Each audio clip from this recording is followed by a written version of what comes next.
Tinkerbell didn't have her pixie dust, but the kids still felt the magic. Smiles lit up Castle Manor for this year's annual Family Place Princess Party.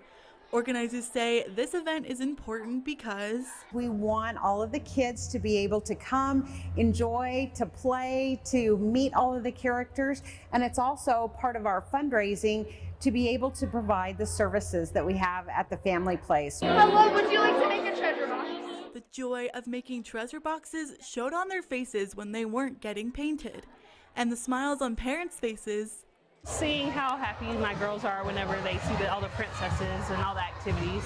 This year, the Princess Party is inside Castle Manor. But last year, it was outside due to COVID-19 restrictions. And volunteers say they're happy it's inside this year, not only because it's warmer, but because they get to interact with the kids more. We're so excited this year to finally be back in person and to be able to greet the children and to share this experience with them. The kids actually think you're Cinderella, or they actually think you're whatever princess, and so it's really fun just to see their reactions.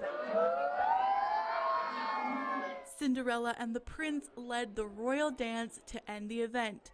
Organizers collected more than just money at this fundraiser.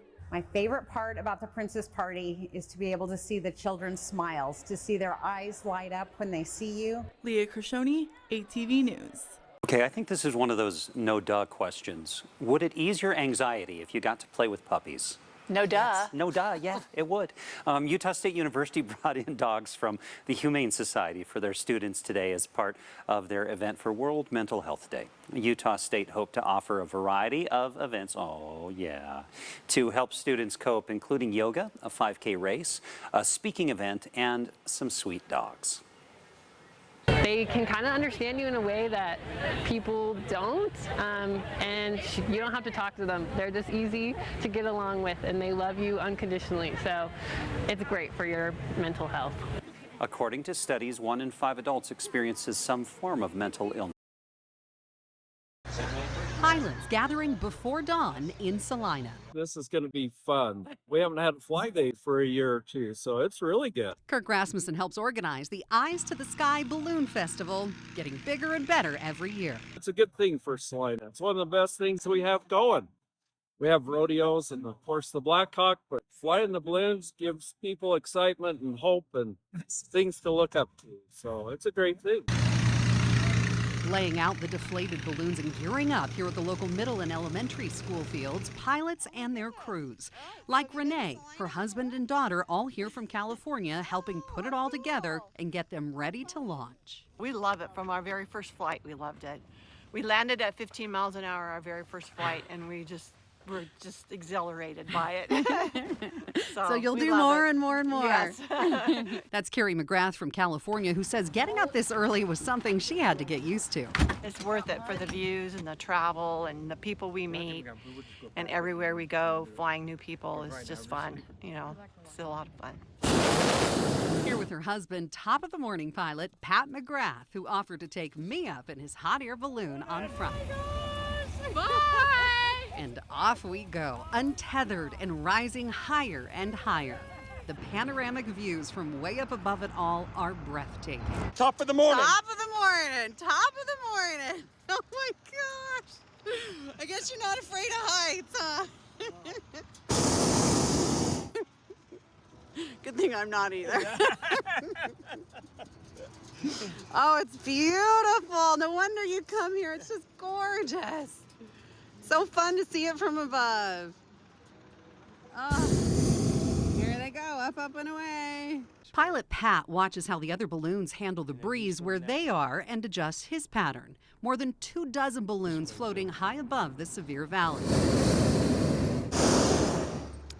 Pretty cool to be up in a balloon here at top of the morning with pilot Pat McGrath. It is exciting, and look how beautiful it is. As we start to descend a little, what a beautiful morning as a part of the Eyes to the Sky Balloon Festival. He even let me pilot for a little while. 6,457 So feet. right now you're floating. See this? You're flatlining.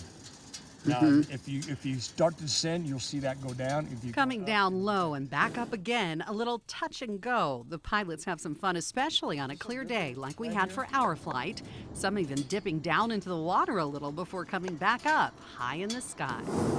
And then a smooth landing as we glided back down. Just over an hour later and traveling a little further north, but not too far, the crew catching us, and the work then began to put it all away and get ready for the next flight.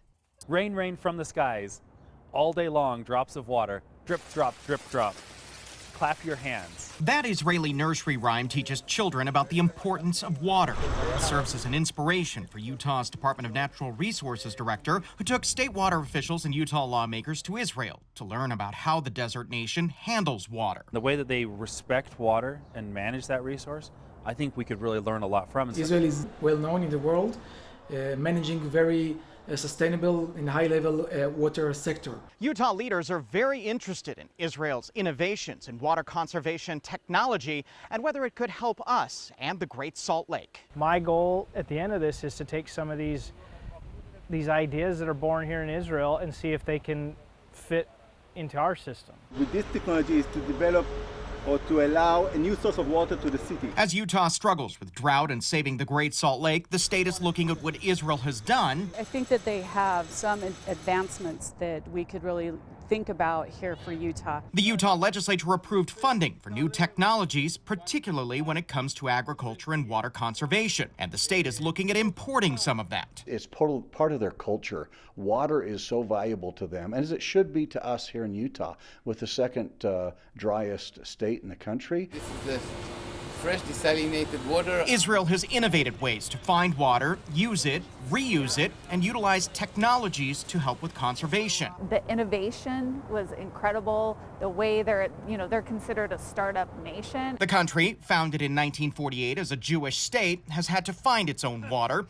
Israel treats water as a public property controlled by the state. There are no private water rights.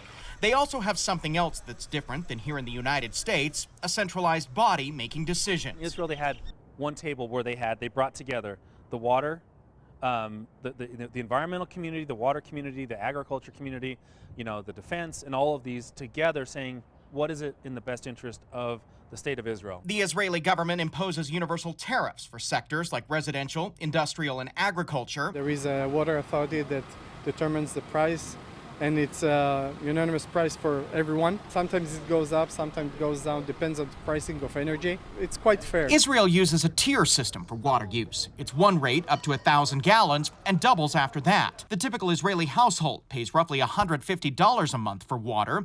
Either way, it's a lot more than the average Utah household pays, about $60 a month, and Utahns use more than 13,000 gallons of water a month. We have about 470 water suppliers, and they all have different pricing structures and different rates. ישראל מתייבשת, ולא רק ישראל. The country prizes water conservation. This TV ad generated a lot of attention in Israel and was considered critical to getting people to conserve. I think water conservation, to save water, to treat the water as a very important source, not to treat water as something that we have enough of it.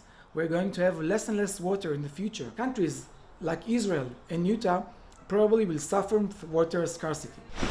The Sea of Galilee, known locally as Lake Kinneret, used to be up to 30% of Israel's drinking water. Now it's less than 10%.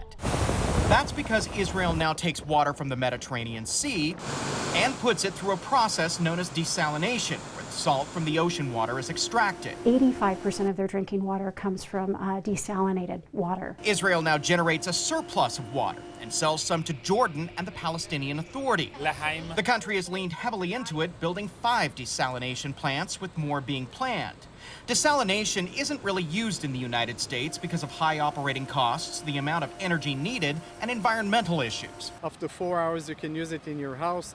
You can drink the water, you can wash your clothes, you can cook with it, whatever you want to do. It goes down the drain, comes to here. Sewer comes from over there. You can see it on the horizon, the outskirts of Tel Aviv. Mekorot, Israel's national water company, processes the wastewater, and that water is reused. It goes down to the mid-desert, hundreds of kilometers south, to be used in the agriculture sector. Wastewater is used to water crops. They reclaim 90% of that water and reuse it in their agriculture communities. Israel is the world's top user of reclaimed water. Use the treated sewage as another source of water. In order to avoid erosion, the biofilter there is. And the country is also experimenting with new ways to get water, including this park that acts as a natural biofilter for stormwater. I know exactly how much I consume. The country has also leaned heavily into technology to help track water, like this app. Apparently there's a big spread between the savings of water in Israel and in Utah, but following the right, using the right technologies and employing them in the right places will certainly help